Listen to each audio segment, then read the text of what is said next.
Bonjour à tous et bienvenue dans Business Africa, le magazine hebdomadaire de l'économie africaine. À la une de ce numéro, production et exploitation des terres rares, l'Afrique peut-elle être une alternative à la Chine? Le continent disposerait de millions de tonnes de ces ressources convoitées. Évaluée à plus de 135 milliards de dollars, l'industrie kenyane du jeu en pleine croissance attire de plus en plus d'investisseurs. Et nous suivrons la success story de Marie Diouf, une jeune Sénégalaise qui s'est lancée dans la production de sel dans un milieu dominé par les hommes. L'Afrique peut-elle être cette autre alternative à l'approvisionnement chinois en terres rares? La question prend aujourd'hui une place importante alors que la guerre commerciale entre les États-Unis et la Chine se poursuit. Des pays comme le Kenya, le Burundi, le Gabon, Madagascar, l'Afrique du Sud ou encore le Malawi et la Tanzanie, qui regorgent de ces matières premières indispensables aux nouvelles technologies, peuvent-ils concurrencer la Chine, qui assure à elle seule 71% de la production mondiale? Explication de William Baïha et Michael Dibi. L'industrie minière africaine pourrait tirer profit des tensions commerciales entre les États-Unis et la Chine et se poser en alternative sur le marché des terres rares.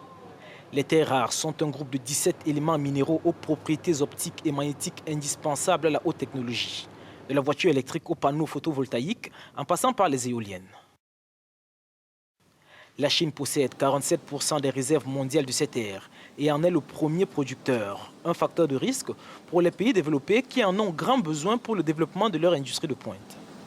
Après la mise sur liste noire de la compagnie chinoise Huawei, les analystes craignent que Pékin coupe l'approvisionnement des minerais à Washington, comme elle l'a fait en 2010 contre le Japon. L'Afrique aurait alors un rôle non négligeable à jouer si cela devait arriver. Pour l'instant, le continent ne compte qu'une mine exportatrice de terres rares et elle se trouve au Burundi. L'Afrique du Sud, le Gabon, la Tanzanie ou Madagascar posséderaient également d'importantes réserves en cours d'exploration. Et la guerre commerciale entre les États-Unis et la Chine pourrait conduire ces pays à produire plus tôt que prévu, à condition toutefois de lever les questions environnementales que pose l'exploitation des terres rares à travers le monde. Nous en parlons avec Martin Hills, le président directeur général de la compagnie minière Rainbow Rare Earth. Il se joint à nous depuis Londres, en Grande-Bretagne. Bonjour et bienvenue dans Business Africa. Bonjour. Alors, quel est le potentiel de l'Afrique en termes de réserves de terres rares? Eh bien, je pense qu'il est bien connu que l'Afrique compte de nombreux gisements rares dans plusieurs pays. Notre société minière opère actuellement au Burundi.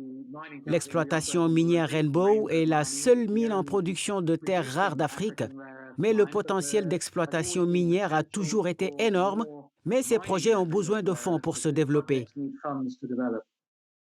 Sous quelles conditions le continent peut-il être une alternative aux exportations chinoises?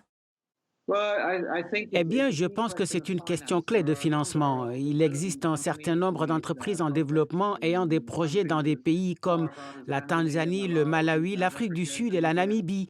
Mais ces projets nécessitent un financement pour se développer. Il s'agit généralement de centaines de millions de dollars. Et pour développer leurs projets miniers et surtout transformer le minerai en minerai commercialisable en carbonate de terre rare ou en oxyde séparé. Il existe donc un obstacle de financement avant que l'Afrique ne produise réellement des quantités substantielles de terres rares. Monsieur Hills, quels peuvent être les avantages économiques de l'exploitation des terres rares pour les pays africains? Eh bien, comme Rainbow l'a prouvé au Burundi, c'est un projet bien conçu et lancé dans la production commerciale qui peut offrir de nombreuses possibilités d'emploi à la population locale, des recettes fiscales, des redevances et des recettes d'exportation pour le pays en question.